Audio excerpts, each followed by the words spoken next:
Donc, on s'aperçoit quand on fait nos jeux de plans que le format 11-17, c'est sympathique pour faire nos documents de travail, puis faire des vérifications, puis les imprimer. Donc, si on était au cégep, par exemple, on l'imprimerait en 11-17. C'est un beau format pour travailler. Par contre, quand il vient le temps de faire un jeu de plan un petit peu plus complexe, ben, on s'aperçoit déjà là, euh, notre plan d'aménagement, il y avait beaucoup de texte, ça rentrait difficilement. Il y en a qui ont fait sur 2 pages, leur légende, et cetera. Donc, on va tabler sur le fait que dans la phase finale, on va augmenter un petit peu notre mise en page pour avoir plus de place. Donc, je vais vous donner des trucs pour corriger le tir. C'est une manipulation qu'on fait souvent dans les bureaux. On va travailler un jeu de plan, puis on s'aperçoit à un moment donné que ben notre fond de plan, là, ça prend plus de place pour mettre nos détails de construction et autres. Ben, on va augmenter notre format de page, mais on s'entend, on ne peut pas juste augmenter une page, il faut tout faire notre série avec le même format de papier. Donc, petite procédure pour gagner du temps ou faire gagner du temps pour faire cette procédure-là. Donc, je vais faire une petite démo de ça. Puis, on va insérer aussi la nouvelle page titre à l'intérieur de ça. Donc, c'est le but de ce cours-ci. Donc, vous allez avoir du temps pour corriger, peaufiner votre phase préliminaire, parce que c'est à partir de ce fichier-là qu'on va poursuivre la chose. Donc, vous allez avoir certains correctifs à apporter. Puis, on va créer tout de suite aujourd'hui les différentes mises en page qu'on a de besoin pour tout le projet. On va même se servir de vos états de calque là, pour les insérer dans ce projet-là aussi. C'est ce que je vous avais demandé au dernier cours. Donc, voilà le mandat pour aujourd'hui. Donc, si je télécharge ça, je les mets sur mon disque dur, je vais aller prime abord me faire. Donc, je vais passer à travers le PowerPoint, puis après ça, je vais aller gérer mes fichiers, puis me faire un répertoire de travail là, pour bien enregistrer mes choses. Donc, il y en a plusieurs qui l'ont utilisé, tant mieux. Je réitère le fait qu'on devrait toujours sauvegarder le nom de nos dessins AutoCAD en fonction de nomenclature. Donc, on établit que premier élément qu'on doit indiquer dans le nom de notre fichier, c'est en fait l'année du projet, donc 2021. Après ça, on va avoir le nom du projet ou le nom du client, parfois. Puis après ça, le type de dessin qu'on fait. Donc, dans le cas présent, ça va être le jeu de plan ou le plan final. Si on voulait même, on pourrait aller même jusque-là, inscrire plan final. Et pour le cégep, ben, on va inscrire le matricule pour bien vous identifier. Donc, on va faire un petit exemple de ça. Au niveau des numérotations de pages, donc à venir jusqu'à maintenant, on a fait la page titre, plan de l'existant, démolition, aménagement. Donc, on va rajouter un plan de construction, un plan d'électricité, électrique, des besoins électriques, plan de plafond réfléchi et d'éclairage, plan défini et élévation. Donc, on aura, en bout de ligne, ce projet-là, ce n'est pas à remettre la semaine prochaine, on s'entend. On va travailler là-dessus à chaque semaine. Chaque cours va avoir son. Donc, aujourd'hui, c'est des éléments préparatoires et corrections qu'on fait. La semaine prochaine, on traite plan de construction, plan de besoins électriques. L'autre semaine d'après, on va travailler sur le plan de plafond réfléchi et ainsi de suite jusqu'à la fin. Donc, on va avoir passablement de job, mais on va avoir le temps de passer à travers toutes ces notions-là qui vont pouvoir vous donner une base là, pour produire vos projets. Donc, je vous l'ai dit, ce guide-là part toujours de la même base. Donc, guide préliminaire, ben, on avait les échelles, on en avait parlé un petit peu. Juste un petit rappel, les échelles qu'on préconise quand on fait nos plans, nos élévations de base, c'est 1/4 de pouce égale 1 pied. Si on a une plus grande superficie, parfois on va utiliser l'échelle 1/8 de pouce égale 1 pied, mais on va essayer de standardiser la chose pour obtenir à tout le moins 1/4 de pouce égale 1 pied. Si on fait des élévations, ben, on va augmenter l'échelle un petit peu. Si on fait des plans agrandis, du mobilier sur mesure, ben, notre échelle sera 1/2 pouce égale 1 pied. Okay? Donc, tout dépendant de l'ampleur des projets, ben, on va augmenter un petit peu notre échelle, la réduire. Évidemment, on a pas des dimensions de feuilles illimitées non plus. Donc, on peut difficilement, quand on a une grande superficie, faire un plan à l'échelle d'un demi-pouce égale un pied, ça ne rentre pas sur nos mises en page. Donc, c'est pour ça qu'on vise un quart, puis on s'ajuste avec nos formats de page pour que ça rentre. Au niveau des coupes et détails, si on fait des coupes architecturales, des coupes de niche, etc., bien là, nos échelles vont augmenter. Plus le détail est précis, plus notre échelle va être grande, évidemment. Donc, ça, c'est les échelles pour les coupes et détails. Page titre, je vous l'ai dit, elle change un petit peu elle change premièrement de format, oui, et elle change un petit peu dans sa disposition. Donc, on a notre photo qu'on va remettre à l'intérieur et faites attention, il y en a plusieurs là, que je ne voyais pas votre image dans vos fichiers. Ben, c'est dû au fait que vous avez attaché l'image au lieu de faire un copier-coller. Donc, bien important, si vous voulez transmettre des informations à vos collègues ou à vos profs, ben, les images, si on fait des références externes ou juste attacher l'image, ben moi, je vois juste votre lien. Donc, quand j'ouvre votre dessin, je vois juste où vous avez sauvegardé votre image, donc dans Download ou dans votre disque dur, peu importe, ben, je ne vois pas l'image apparaître. Donc, l'important, là, si vous voulez pas avoir de problème de transmission d'image, vous l'ouvrez à l'écran, donc vous ouvrez le double-clic sur l'image, vous la sélectionnez, faites copier-coller, donc CTRL-C, puis vous faites coller directement dans la page d'AutoCAD. Donc, l'image va faire partie intégrante du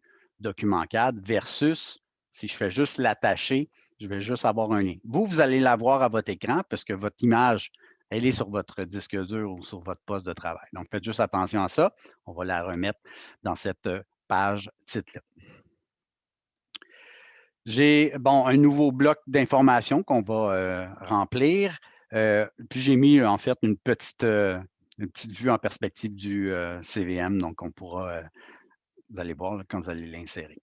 Puis la table des matières, évidemment, comme dans toutes les pages titres. Donc le gros truc de ça, en fait, c'est que le format est plus grand, puis on a plus de place, donc on pourra grossir nos images. Puis si jamais vous en avez d'autres, on peut en mettre d'autres aussi, d'autres images. Donc, plan d'existant, rien n'a changé hormis le format. Donc, on aura un petit peu plus de place sur la mise en page, mais la disposition reste toujours la même. Peu importe le format de notre page, on va avoir le plan, puis on priorise la position de nos notes générales, nos légendes du côté droit du plan. Est-ce que vous savez pourquoi c'est placé de cette façon-là? Non. Non.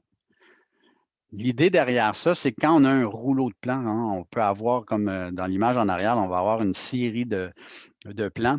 Puis pour notre département, on peut avoir la section design, ben, elle peut comporter jusqu'à 25 pages là, selon l'envergure des projets. Mais imaginez que j'ai un jeu de plans là, qui comporte les plans des ingénieurs, les plans d'architectes, nos plans, les plans des sous-systèmes. On se retrouve avec des cahiers de plans énormes. Et ces plans-là sont reliés sur le côté, donc sont brochés sur les côtés. Et imaginez que j'ai une centaine de feuilles à dérouler. Si je mets mes informations ici, là, ben, le 3/4 du temps, les entrepreneurs, quand ils déplient le plan, là, les premières choses qu'ils regardent, c'est ce qui se passe à droite. Ce qui se passe à gauche, là, ça passe bien souvent dans les, sous le tapis. Donc, ceci étant dit, comme nos jeux de plans sont reliés par la gauche, on priorise toute l'information texte ici à droite parce que c'est le premier élément quand on tourne nos pages qu'on voit. Donc, on voit les spécifications, on voit les notes générales, on voit les légendes, puis après ça, on ouvre pour voir le plan. Donc, c'est pour ça qu'on met ça de ce côté-là. Donc, petit historique. Je fais partie des meubles, donc je suis vieux. Donc, j'aime ça juste mentionner le pourquoi des choses, parce que bien souvent, ça passe sous silence, puis on se demande pourquoi on a mis ça là. Ben, c'est pour ça.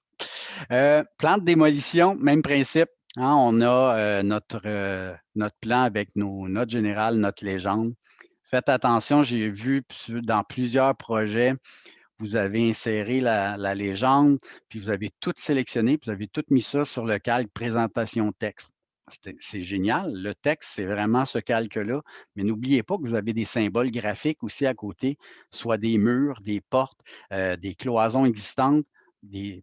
On s'entend sur le plan de démolition, là, il y a des lignes en pointillés qui indiquent que tout ce qui est en pointillé, c'est à démolir. Donc, imaginez que je mets tout ça en jaune, puis qu'il n'y a il y a plus de lignes pointillées. Ben, ma légende ne correspond plus avec ce que j'ai dans le plan. Donc, elle ne sert à rien.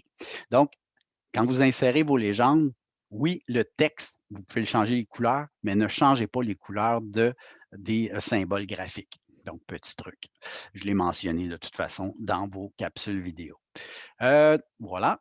Donc, plan de démolition, vous aviez des exemples pour les cotations. Je les ai répétés là pour que vous ayez l'info.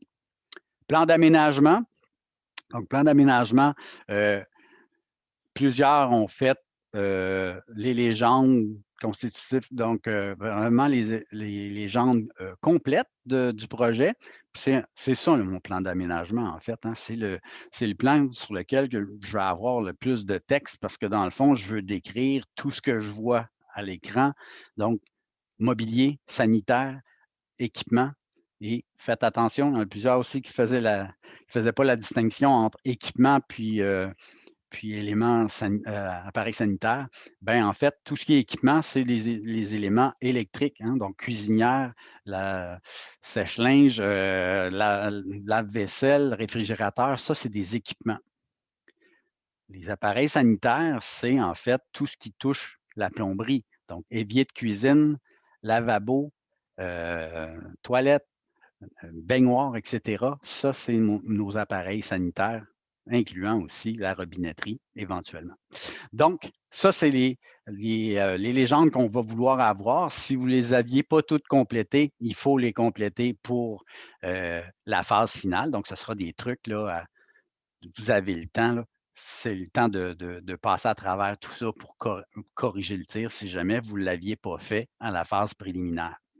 J'indique ici en rouge les éléments qui doivent être visibles, les éléments qu'on ne voit pas aussi. Ça peut aider à démystifier un petit peu les états de calque, puisque dans mon plan d'aménagement, par exemple, je ne veux pas voir mes éléments de démolition, c'est bien évident. Donc, il y a des choses qui sont évidentes, puis il y a des choses qui sont un petit peu plus touchées. Bien, je les ai écrits ici. Vous allez pouvoir les consulter au besoin. Et j'ai fait ça pour chacun des plans qui vont suivre dans la séquence. OK? Donc, vous avez vraiment tout ce qu'on retrouve sur les différents plans. Donc, ça, c'est un petit peu votre livre de chevet, si vous voulez vous endormir. Non, non. Si en fait, vous voulez savoir qu'est-ce qu'on doit inclure sur nos plans, bien, vous avez ici le descriptif. Et c'est ce que vous devez faire aujourd'hui, c'est-à-dire, on a nos mises en page jusqu'à aménagement pour l'instant. Vous allez devoir prévoir tout de suite les mises en page. Donc, vous les faites à l'avance.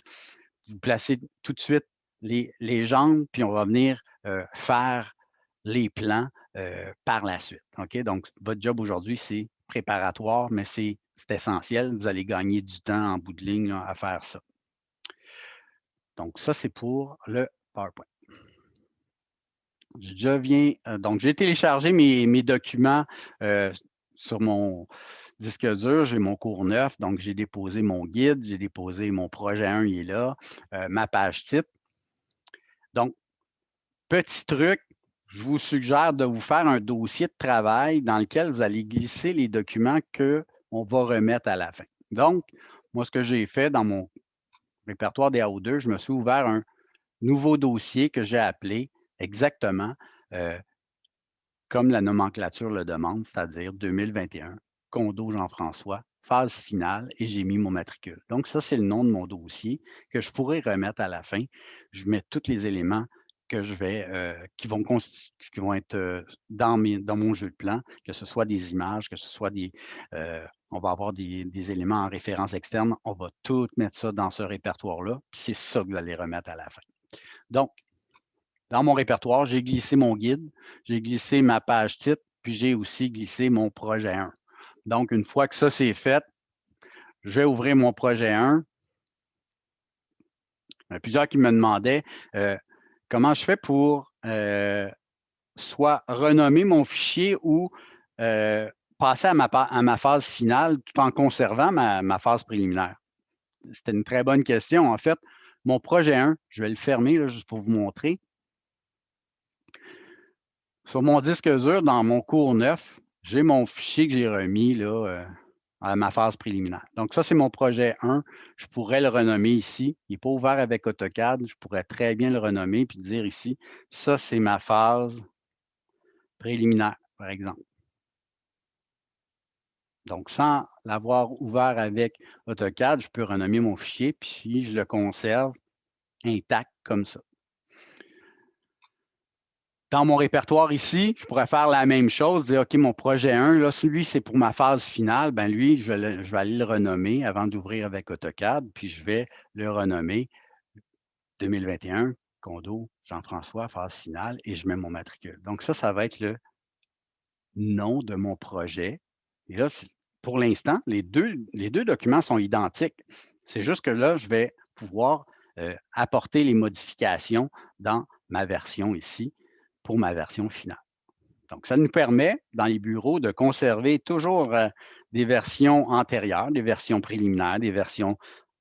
Et on va émettre les plans bien souvent pour faire des demandes de soumission, hein, pour avoir des prix pour nos entrepreneurs. Donc, on veut savoir combien ça va nous coûter. Donc, on fait faire des estimés.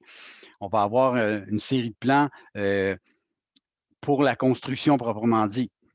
Puis, bien souvent, si on a le mandat, on va avoir aussi des plans tels que construits, parce qu'on s'entend, quand on fait un site, quand on fait un chantier de construction, il y a des décisions qui se prennent sur le site parce qu'il y avait des erreurs dans le relevé ou il y a des conditions de chantier qui sont un peu particulières. Donc, on va prendre des décisions sur le chantier. Et là, on s'aperçoit qu'on a modifié le plan à même la construction. Donc, en bout de course, on peut avoir à faire un jeu de plan tel que construit aussi. Donc, il y a plusieurs étapes dans nos jeux de plan qu'on peut faire. Donc, pour nous, on a fait la phase préliminaire, donc les 3 premiers plans. Puis là, on va faire la phase finale. Donc, on corrige les petites erreurs, les petites anomalies qu'on a dans nos premières mises en page, puis on va poursuivre la chose par la suite. Donc, vous avez en mode objet, puis assurez-vous tout le monde d'avoir un plan d'existant, puis un plan sur lequel on superpose nos différentes mises en page. Donc, ça, c'est primordial. La page titre, on s'entend que pour l'instant, c'est un format 11 par 17 tabloïd horizontal, donc c'est un format 11-17. Moi, j'aimerais ça la remplacer par mon format, c'est un format Archec, donc 18 par 24. Donc, je veux agrandir ça. Donc, plusieurs méthodes sont possibles pour ceux et celles qui ont déjà expérimenté la chose. Quand vous cliquez sur le petit plus qui est ici, ça vous fait une nouvelle mise en page dans laquelle on part de zéro. Hein. Donc, si je clique dessus, là, ça va m'ouvrir une nouvelle présentation. Il va l'appeler présentation 1. C'est une feuille 8,5 par 11. Il n'y a pas de cartouche. Puis, ça vient tout simplement faire une fenêtre de présentation par défaut. Pourquoi? Parce qu'il veut vous montrer ce qui se passe en mode objet. Donc, si je pars de cette présentation-là, puis je veux me générer une page Archec, insérer un cartouche, etc., je peux le faire. Donc, je fais la démo. Donc, si la fenêtre de présentation, j'en ai pas vraiment de besoin, je vais l'enlever. Puis là, je vois le petit pointillé qui est là. Ça représente quoi? Ça représente la zone imprimable pour une feuille 8,5 par 11. Comment je fais pour changer ça? Je clique sur le bouton droit directement sur mon onglet et je viens regarder le gestionnaire de mise en page. Le gestionnaire de mise en page, sa job principale, c'est de gérer le mode d'impression. Donc, c'est quoi l'imprimante? C'est quoi le format de papier? Puis, comment je transforme mes couleurs en lignes pleines avec les épaisseurs, donc les styles de tracé. Donc, c'est ça sa job du gestionnaire de mise en page. Je sélectionne présentation 1, puis je viens cliquer modifier. Donc, ça vient m'indiquer, en fait, les paramètres établis dans ma présentation. Petit truc, on fait des plans sur nos ordinateurs à la maison. Évidemment, on n'a pas toutes les imprimantes installées sur nos postes à la maison. Donc, petit truc pour éviter tout problème de message d'erreur nous disant « Ah, tu n'as pas cette imprimante-là, etc. », quand on fait une mise en page, on place aucune imprimante. Donc, ce que ça va faire, c'est que peu importe sur quel poste je vais ouvrir ce document-là à l'avenir, ben, il ne me dira pas « Hey, je n'ai pas cette imprimante-là ». On le sait que quand il viendra le temps d'imprimer, tout ce qu'on aura à faire, c'est de retourner dans mon gestionnaire d'impression puis aller choisir mon imprimante, que ce soit PDF, que ce soit l'imprimante du CRD. Si je veux imprimer grand format, bien, je pourrais le faire en un clic à peu près. OK? Donc, j'aurai juste à changer cette zone-là pour choisir mon imprimante. Je viens ici cliquer le format de papier. Bien, moi, ce que je veux, c'est Arche C. Donc, on a dit 18 par 24. Donc, Arche C 18 par 24. Puis, je vais tout de suite lui dire, parce que là, je n'ai rien à sélectionner pour l'instant, je vais lui dire quelle façon je veux imprimer. Donc, bien important d'aller choisir notre table de tracé CVM 2018. Donc, si je clique là-dessus, toutes les couleurs d'AutoCAD vont être transformées soit en noir et blanc selon le cas et avec les épaisseurs établies par notre gabarit. Donc ça, c'est bien important. C'est les 2 premières étapes que je dois faire pour générer ma mise en page. Donc, si je fais OK, j'ai maintenant un format, donc ma zone d'impression, c'est modifié. J'ai maintenant l'espace pour imprimer Arche C et je peux venir insérer mon cartouche là-dedans. Je vais en profiter, je vais aller chercher mon fichier que j'ai téléchargé pour ma page titre. Donc, je vais cliquer Ouvrir. Je l'ai déposé dans mon cours neuf sur mon disque dur, donc je vais aller le chercher. Donc ici, moi, je l'ai mis sur mon disque dur C. Je l'ai mis dans DAO2, cours neuf. Je viens choisir mon document. Donc, page titre Arche C, je vais l'ouvrir. Donc, ça va me montrer son contenu en même temps. Donc, c'est cette page-là que que j'ai à l'écran. Je peux copier d'un dessin à l'autre des éléments qui sont sélectionnables. Donc, dans le cas présent, je pourrais très bien dire, ah, moi, tout ça, je le sélectionne, bouton droit de souris, je vais faire un copier avec un point de base. Donc, ça va me permettre de bien le positionner. Si je fais le coin inférieur gauche de mon écran, ben, c'est mon point, ni plus ni moins. Je pourrais même écrire 0,0, mon XY qui est directement dans le coin de ma page. Donc, si je clique ici, ça me donne comme point de référence le point 0,0 dans ce cas-ci. On voit dans le bas, là, j'ai 397 objets de sélectionnés qui vont être copiés. Je reviens à mon projet phase finale. J'ai ma mise en page Arche C, bouton droit de souris, je vais le dire ici, de coller. Et je peux même lui dire de coller à l'origine. Faisons le test. Là. Si je fais coller ici, il va se déplacer avec ma souris. Si je lui dis 0,0, il va se positionner exactement dans le coin de mon écran. Okay? Tantôt, je vous ai dit que mon gestionnaire de mise en page me permettait de sélectionner mes éléments à imprimer et de centrer aussi ma mise en page. Là, si je regarde, là, vous voyez le pointillé qui est là. La zone imprimable n'est pas tout à fait centrée par rapport à mon objet.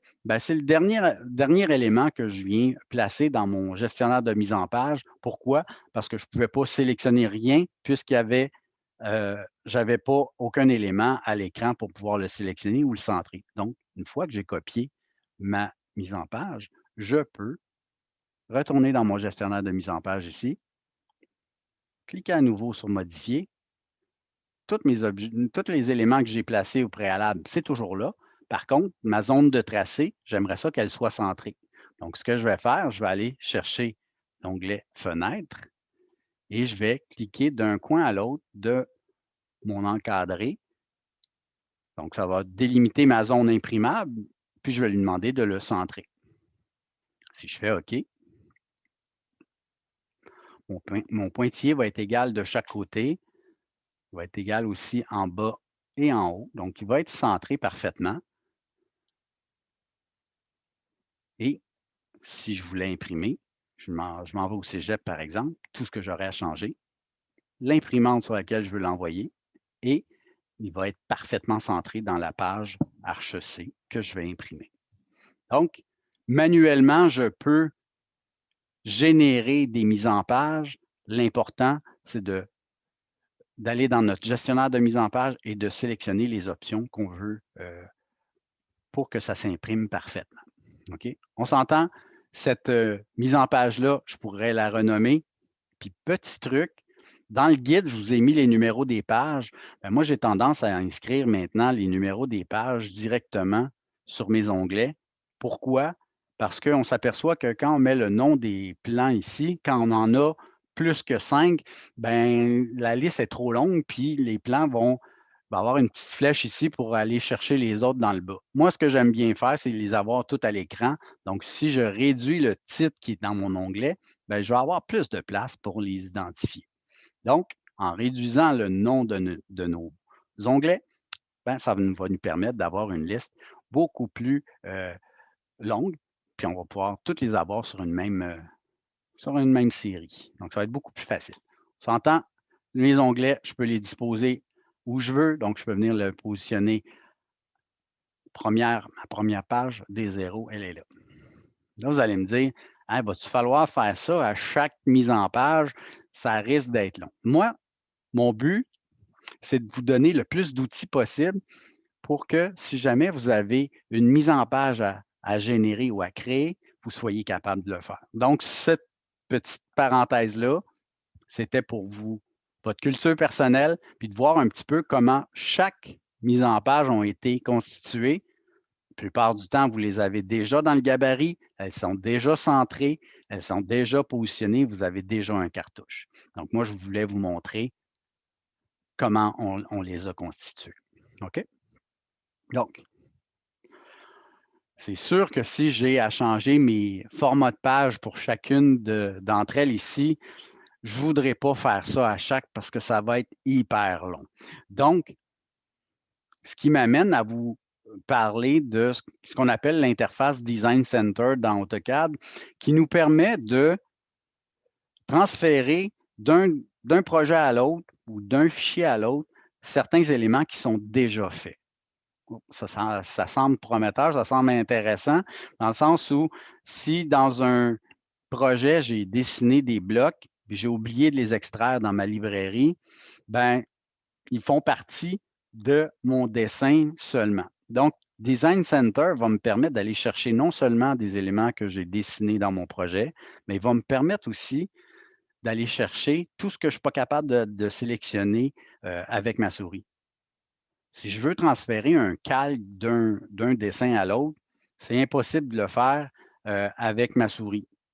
Donc, je ne peux pas sélectionner un calque, ça n'existe pas. Hein? Ça fait partie du tableau qui est ici. Donc, si j'essaie de sélectionner le calque, peu importe, le calque 0 note, puis de le glisser dans un autre dessin, ça ne se fait pas. Donc, il faut que soit que je le recrée ou que j'utilise Design Center. Donc, voilà, je vais faire un petit historique de ça. Donc, Design Center, l'interface, 3 façons d'y accéder. La première, en cliquant dans l'onglet Vue ici, vous avez un petit onglet qui s'appelle Design Center ici. Si je clique dessus, ça me donne l'interface pour aller chercher des informations qui proviennent. Je vais déplacer ça un petit peu, là.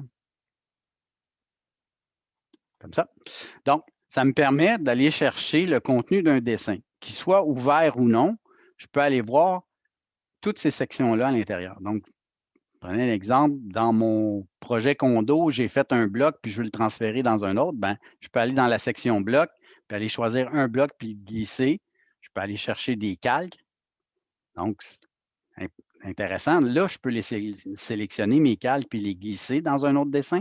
Donc, je peux faire bien des choses avec ça pour corriger si jamais j'ai des éléments qui me manquent. Donc, ça peut arriver dans certains cas, je vais faire certaines manipulations, je vais effacer des trucs, puis là, je m'aperçois que dans mon dessin, il me manque des éléments, bien, je vais pouvoir aller les chercher avec Design Center. Non seulement ça, bien, je peux aller chercher des présentations aussi. Donc, ça ouvre la porte à, si j'ai ouvert mon dessin page titre, puis je clique dessus, je viens chercher, j'ai une présentation qui est déjà faite. Ça veut dire que si je la sélectionne, puis je laisse mon doigt dessus, puis en arrière-plan, j'ai mon projet condo. Quand je vais le glisser, automatiquement, ma page 0 page titre, j'ai fait exprès, je ne l'ai pas nommé pareil, mais vous voyez, je peux aller chercher une mise en page qui est déjà faite dans un projet pour l'intégrer dans un autre. Donc, si jamais vous avez effacé des mises en page, puis vous dites, hey, je ne l'ai plus, moi, mon format tabloïd horizontal, ben, vous ouvrez un nouveau dessin à partir du gabarit, puis vous allez pouvoir, avec Design Center, glisser vos documents les uns dans les autres. Donc, ça va nous permettre de rectifier bien des problèmes juste à l'aide de cette interface-là. Je vous ai mentionné qu'on a 3 façons d'accéder à Design Center. Donc, la première par le menu. Si on ne s'en rappelle pas, la touche contrôle et 2 en même temps va nous activer aussi Design Center. Donc, la touche contrôle au clavier et 2, ça m'amène la même interface. Puis la dernière, et non la moindre, ben avec en l'écrivant. Donc, à Design Center, ça m'amène aussi cette interface-là. Donc, 3 façons d'y accéder. Donc, si vous allez sûrement en retenir une parmi les lot. OK. Donc, on s'entend, ma page 0, page titre, puis D0, là, présentement, c'est la même. Je n'ai pas besoin de conserver les deux. C'était juste pour vous montrer qu'on peut, je peux la supprimer, je peux transférer des mises en page d'un dessin à l'autre au besoin. OK? Donc, on va faire un petit zoom étendu pour voir tout ça en pleine page. Donc, vous avez un bloc info, une nouvelle table des matières. Donc, vous allez pouvoir ajouter toutes les pages que vous avez de besoin. Si jamais il vous manque une ligne, vous en avez de trop, vous pouvez, en cliquant à l'intérieur de la ligne en question, soit supprimer ou insérer une ligne en dessous. Donc, on peut rajouter des lignes puis les supprimer si jamais vous en avez trop. Donc, ça, c'est à remplir, puis vous allez copier votre image, évidemment, dedans. Une fois que ça, c'est fait, la page titre 11-17, vous pouvez la supprimer, vous n'en aurez plus besoin. Plan de l'existant, format toujours 11-17 pour l'instant. J'aimerais ça pouvoir changer mon format et mettre du HEC. Je vous avais demandé d'effacer toutes les autres mises en page. C'était voulu, c'était pour gagner de la place, puis alléger votre dessin. Le fait d'avoir effacé les mises en page, ça n'a pas effacé les blocs. La preuve, si je fais I pour insérer, à l'intérieur de ce dessin-là, dans le dessin courant, vous avez les blocs qui sont inclus dans votre projet. Pour que ça soit plus efficace, ce que je vais faire, je vais lui demander de me faire une liste. Donc, il va me donner les noms des blocs au lieu d'avoir toutes les petits icônes. Donc, moi, pour vous montrer plus rapidement, si je descends dans ma liste, vous allez voir que la présentation HEC, elle est toujours là. Ça, c'est le cartouche 18 par 24 qu'on va devoir utiliser. Donc, le bloc est toujours là. Super. Je ne veux pas l'insérer dans ma page parce que sinon, toutes les informations que vous avez mises à l'intérieur, il va falloir les réécrire. Moi, ça ne me tente pas, je veux gagner du temps. Donc, ce que je vais faire, vous avez dans le haut de votre écran un menu qui s'appelle Express Tools. Donc, si vous ne l'avez pas sur vos postes, vous me le direz, on va faire une petite procédure pour l'installer. Mais normalement, si vous avez installé AutoCAD, ça vient avec. Donc, menu Express Tools. Menu Express Tools, c'est là qu'on va aller chercher les lignes de brisure. Pour ceux et celles qui l'ont déjà utilisé, c'est là. Autre petit truc intéressant, convertir du texte en multiligne texte. Donc, j'ai décomposé un paragraphe, puis je veux le reconstituer. Ben, cette option-là va me permettre de refaire des paragraphes avec des lignes de texte qui ont été décomposées, par exemple. Mais je pense que ce qui va nous intéresser le plus, c'est le petit onglet qui est ici, remplacer un bloc avec un autre. Donc, ça veut dire quoi? Ça veut dire que si je prends cette option-là, je vais tasser un petit peu ça pour que vous voyez bien. La barre de menu de Zoom, est-ce que vous la voyez, vous?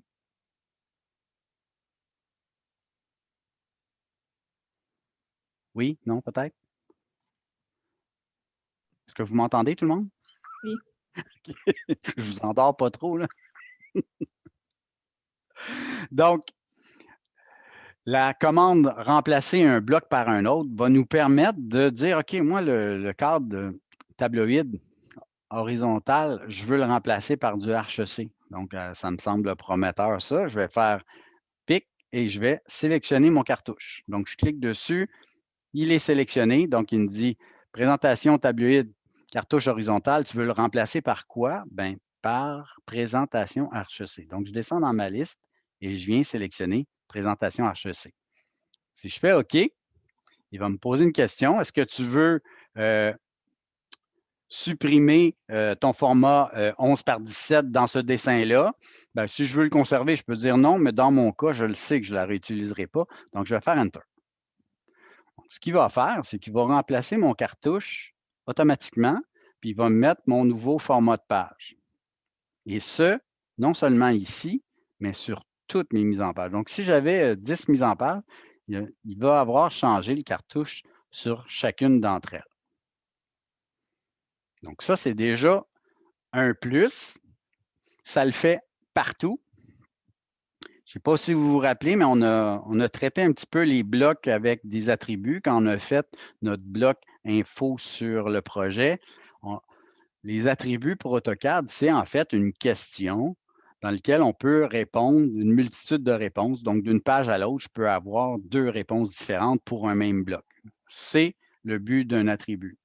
Donc, si je regarde ici dans le bas, vous allez me dire, ouais, mais là, tout le texte des attributs du format 11-17 sont restés là.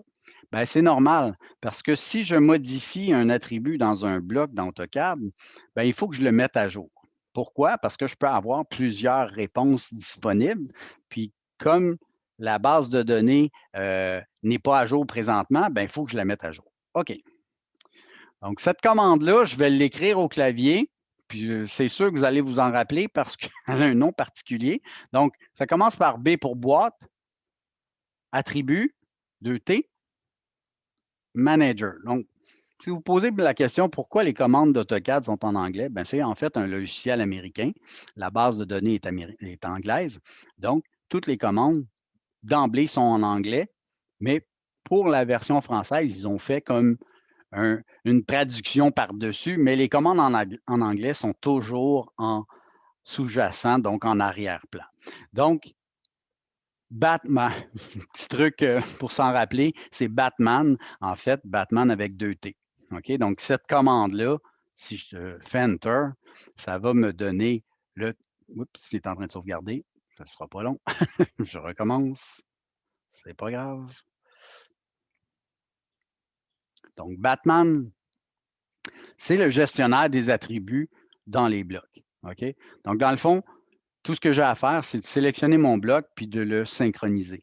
Ce tableau-là me permet aussi, si jamais j'ai fait une erreur dans l'ordre dans lequel j'ai posé mes questions, de les changer, donc les monter dans ma liste, les descendre dans ma liste. Donc, ça, c'est un petit truc qui me permet de corriger les blocs.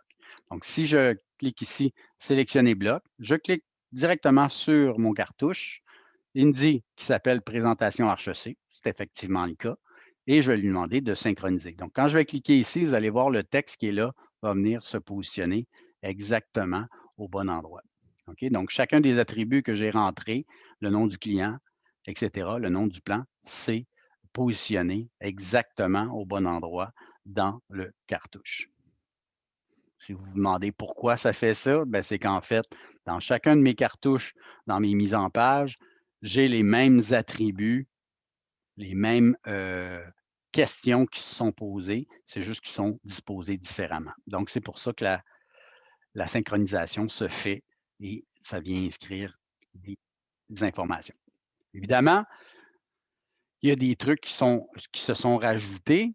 En l'occurrence, dessiné par, vérifié par, c'est un petit peu différent. Pourquoi? Parce que quand on fait des jeux de plans, on ne travaille jamais tout seul là-dessus. On se fait toujours vérifier par quelqu'un. Et quand on est en présentiel, donc habituellement dans mes cours de DAO2, ce qu'on fait, c'est qu'on échange nos plans, on change juste de place et on va vérifier le plan de notre collègue. Donc, on va venir inscrire ici vos initiales. C'est vous qui avez dessiné, puis les initiales de la personne qui va avoir vérifié vos plans. OK? Donc, dans les bureaux, c'est comme ça qu'on fonctionne. On travaille longtemps sur une série de plans. À un moment donné, on ne voit plus les modifications qu'on a faites. On demande toujours à un collègue, hein, vérifie donc mon jeu de plan là, pour la phase finale. J'aimerais ça remettre quelque chose qui se tient. Donc, il fait la vérification. Donc, on appelle ça la vérification par les pairs. Malheureusement, à distance, c'est un peu difficile de changer les fichiers, puis donc plus complexe. Donc, vérifier par, dessiner par, ce sera vous et vous qui vérifiez vos dessins. Donc, vous allez mettre vos initiales dans les deux cases, tout simplement. OK? Donc, si j'ai bien fait ma job, bien, sur chacune de mes mises en page, mon cartouche, mes informations se sont placées. Évidemment, à condition que dans mon projet 1, ben, je les ai remplis, les zones. Si je n'ai pas rempli mes cartouches, puis vous voyez dans la vidéo, je vous dis, n'oublie pas de remplir ton cartouche.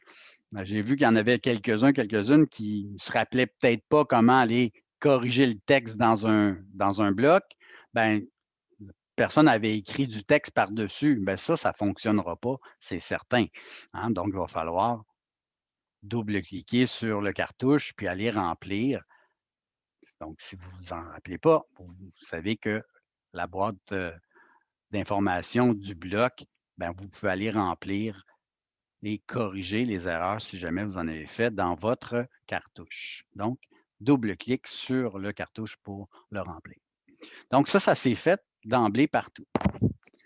Si vous vous dites, ben là, moi, le pointillé, là, si j'essaie d'imprimer, il va imprimer encore une fois ma feuille 11-17, c'est sûr, parce que la dernière chose que j'ai à faire, et ça, je n'ai pas le choix, c'est d'aller dans mon gestionnaire de mise en page et de lui spécifier que c'est une feuille 24 par 18 par 24 ou HEC.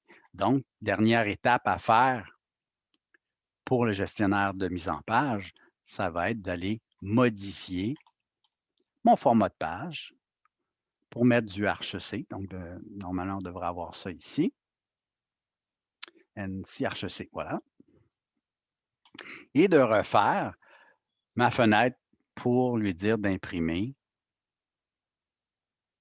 mon plan et s'assurer que c'est centré. Si j'ai bien fait ma job, mon pointillé est tout autour, est bien centré. Tout ce qui me resterait à faire, c'est de replacer mon plan au bon endroit selon le guide de production de dessin. Donc, s'il y a des lignes en trop, je peux les enlever. Puis je viens tout simplement sélectionner mon plan, mon texte, et je viens le positionner. Je vais enlever le mode ortho et je vais venir le positionner comme c'est mentionné dans notre guide. Vous allez me dire, oui, il y a beaucoup de place. Oui. Donc, pour certains plans, oui, il va y avoir des espaces vides, c'est normal. Mais pour les plans où on a besoin de plus de place, ben, on pourra avoir tout cet espace-là pour remplir la chose. Dans un monde idéal, on place toujours nos légendes à droite, mais si ça ne rentre pas tout, on peut utiliser le bas de notre plan pour les disposer. Et c'est ce que j'ai montré là, dans le guide pour le plan de construction, par exemple.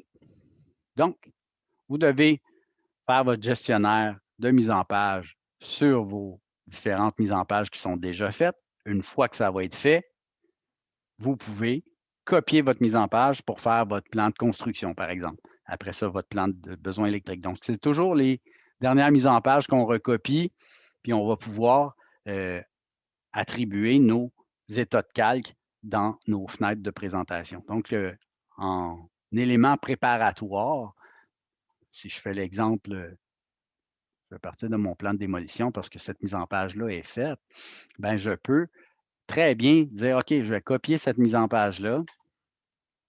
Donc, plan de démolition, je vais en créer une copie, puis je vais la placer à la fin. Donc, je vais avoir, tu dis copier, on va le refaire, c'est pas grave.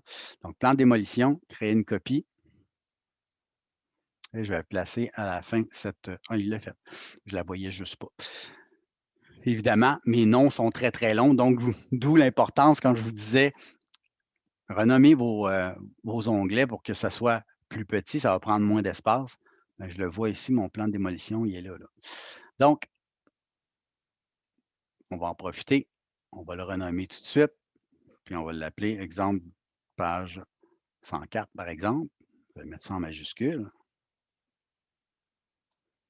D'accord? Donc, si je prends tous mes nombres, je les remplace par mes numéros de page, bien, ça va être hyper facile de le faire, puis ça va prendre moins de place, puis ça va être beaucoup plus efficace. Donc, tout ce que j'aurai à faire à partir des 104, si c'est mon plan de construction, par exemple, bien, changer le titre dans mon cartouche, entrer dans ma fenêtre de présentation, puis dire, OK, je vais activer mon plan de construction. Donc, mes états de calque, si vous les avez bien faits, puis vous les avez importés, comme je l'ai demandé, ben, je vais pouvoir activer mon plan de construction. Donc, ça éteint tout le mobilier, puis je vais pouvoir commencer à faire mon plan de construction. Donc, l'idée, dans chacune de mes mises en page, je vais pouvoir activer l'état de calque correspondant, placer les bonnes légendes, écrire le bon numéro de page, évidemment, le bon titre, etc. Donc, l'idée, c'est de préparer toutes nos mises en page pour qu'au final, on ait juste des plans à produire puis à peaufiner pour terminer la chose. Donc, le but du cours aujourd'hui, corrigez votre projet 1, insérez vos états de calque si vous ne les avez pas faits, insérez la page titre, changez le format de page pour HEC pour vos mises en page que vous avez déjà faites, créez les nouvelles mises en page pour la suite des plans. Donc, ça, c'est important de toutes les faire. Attendez pas à la dernière minute pour faire ça. Vous allez manquer de temps. Et c'est pour ça que je décortique chaque cours pour que vous puissiez avoir le temps pour le faire. Donc, puis, c'est ça. Au final, on insère nos légendes. Si je fais insérer, dans le dessin courant, là, vous avez toutes les notes générales pour le plan d'aménagement. Vous avez le construction. Vous avez plan de besoins électriques, plan de plafond. Donc, vous avez vraiment toutes les légendes pour constituer vos plans. Évidemment, les légendes pour chacun des plans, il va falloir faire un petit ménage en cours de route. Moi, ce que je vous demande de faire, c'est de les insérer, les placer le plus possible, puis on va enlever les éléments qu'on n'a pas de besoin éventuellement. Mais moi, je veux qu'on prépare la chose pour qu'on gagne du temps. Donc, voilà votre job pour aujourd'hui. Vous, des questions, des insultes ou autres? Moi, j'avais une question. Dis-moi. Ben, en fait, je crois pas que j'ai Express Tools. OK. Peut-être que c'est ailleurs, là, ou peut-être que c'est pas aussi Ben, évident, mais je si vois tu l'as pas. pas, si tu l'as pas dans le haut, on va s'organiser pour que tu puisses l'installer. Ce que je vais faire, c'est que je vais arrêter la séance Zoom, puis tu pourras te reconnecter, puis je ferai une démo là, pour ceux et celles là, qui ont ce problème-là. Est-ce que ça vous Parfait. va? Oui? Excellent. Sinon, est-ce que ça va pour tout le monde? Oui. Donc, je vais arrêter la séance Zoom, je vais extraire la vidéo, puis je vais pouvoir la convertir pour pouvoir la mettre le plus vite possible sur YouTube pour que vous puissiez y avoir accès. Donc, à tantôt ou si vous n'avez pas de questions puis vous êtes en mesure de produire les choses. Moi, je vais rester en arrière-plan jusqu'à 3h15. Évidemment, comme d'habitude, je réponds aux questions à ce moment-là. Donc, si vous quittez, bonne fin de semaine. Si vous revenez, ben à tantôt.